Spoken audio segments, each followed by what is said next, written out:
دوستو، وطن عزیز کی ساری سیاسی قیادتوں کی کارکردگی ایک طرف اور عمران خان کے 3 سالوں کی کارکردگی ایک طرف، آؤ ایک چھوٹا سا جائزہ لیتے ہیں۔ سب سیاستدانوں کی جائیدادیں ملک سے باہر، عمران خان اپنا اکلوتا فلیٹ باہر سے بیچ کر پاکستان میں گھر بناتا ہے۔ ساری دنیا کی ایجنسیوں نے زور لگا کر معلوم کیا، پتہ چلا اس شخص کی پاکستان سے باہر نہ کوئی پراپرٹی ہے نہ کوئی کاروبار۔ سارے سیاستدان کاروباری مفاد کے لیے غیر مسلموں سے ہاتھ ملاتے رہے، ان کی دعوتیں کرتے رہے، ان کو خوش کرنے کے لیے اپنے ملک کو خود دہشت گرد کہتے رہے، اور عمران خان لندن، امریکہ، عرب، ملائیشیا، ایران، افغانستان جا کر پوری دنیا کے سامنے کہتا رہا کہ اسلام کا دہشت گردی سے کوئی تعلق نہیں، اسلام کو دہشت گردی سے جوڑنے کی سازش مغرب نے کی ہے۔ بھائی، لوہے کا جگر چاہیے تم کو مغرب میں کھڑے ہو کر ان کے سامنے کہو کہ تم نے میرے دین کے خلاف سازش کی تھی؟ ہے کسی میں جرت؟ یہ سب سیاستدان عید منانے کے لیے بھی مغرب جاتے تھے۔ یہ شخص 3 سالوں میں کبھی بھی کسی تہوار پر باہر نہیں گیا۔ جشن عید میلاد النبی یوں منایا کہ خاتم النبیین کی شان بیان کرنے، ان کے اسوہ حسنہ کو پوری قوم کو سمجھانے کے لیے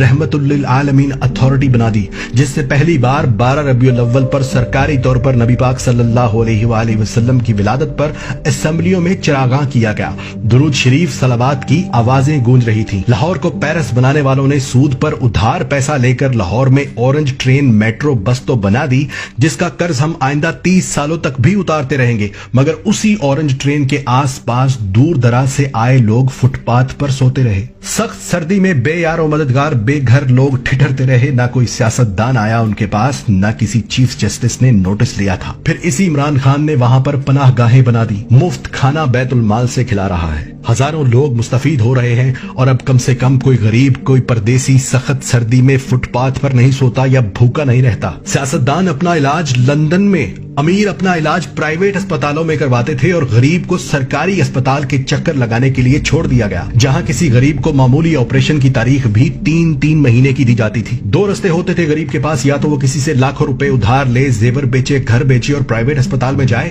یا پھر 3 ماہ تک سرکاری اسپتال میں باری آنے کا انتظار کرے۔ اور آج اسی عمران خان نے پہلے پختونخوا اور اب پنجاب کے ہر خاندان کو 10 لاکھ روپے سالانہ کی انشورنس مفت کروا دی کہ جاؤ امیر غریب ایک جگہ پر علاج کرواؤ، پیسہ حکومت دے گی۔ کسان کو آڑتی لوٹ لیتے تھے، بیج اور کھاد ادھار دے کر کہتے تھے کہ فصل پوری ہمیں دینا، اور کسان مجبور ہو کر دیتا تھا۔ اونے پونے خرید کر گودام بھر لیتے تھے، نہ گنے کی پوری قیمت دیتے تھے نہ گندم کی۔ اسی عمران خان نے مفت ٹریکٹر تک تقسیم کیے ہیں، کسانوں کو کسان کارڈز بنا کر دیے جس سے سستی کھاد فراہم کی جا رہی ہے۔ حالانکہ تاجر مافیا اتنے ہی زور سے کھاد بلیک میں بیچ رہا ہے تاکہ حکومت کو گندا کر سکے، لیکن حکومت ایک ایک کر کے ان سب کے گوداموں کو سیل کر رہی ہے تاکہ کسان تک کھاد سستی پہنچے اور کسان کسی کی دباؤ میں آ کر اپنی فصل گروی نہ رکھے۔ دنیا کی سب سے بہترین ایئر لائن، دنیا کے سب سے بہادر پائلٹس، دنیا کی سب سے تیز ترین سروس دینے والی PIA کو سیاستدانوں نے کباڑا کر دیا، اور یہاں تک نہیں چھوڑا بلکہ اس کو بیچنے کی رٹ لگا رہے تھے، یہاں تک کہ اس کے ساتھ قومی سٹیل مل مفت دے رہے تھے۔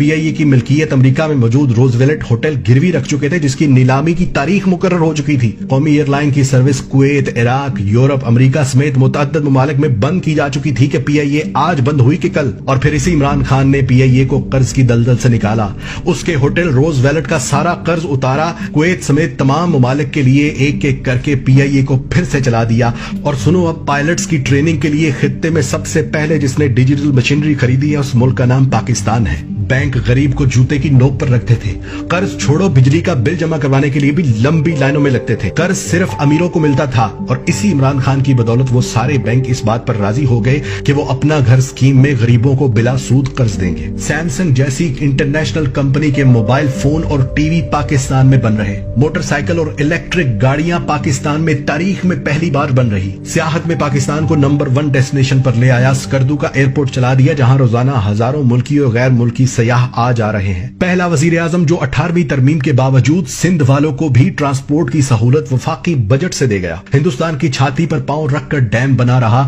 گلگت بلتستان کو پاکستان کا آفیشلی حصہ بنا دیا، افغانستان اور امریکہ کی 20 سال سے چل رہی جنگ ختم کروا دی، پردیسیوں کے لیے روشن ڈیجیٹل اکاؤنٹس کھولنے کی سہولت دے دی، نادرا کے باہر لگی لمبی لائنیں ختم کر دی، کسی پرائیویٹ انشورنس کمپنی کے طرز کے دفاتر بنا دیے، جہاں عورتوں مردوں کے لیے علیحدہ انتظار گاہیں، ایئر کنڈیشن کی سہولت، نئے درخت لگانا تو دور، یہاں ہزاروں درختوں کے روزانہ کاٹنے کی خبریں چلتی تھی، وہاں آج کروڑ نہیں، ارب نہیں،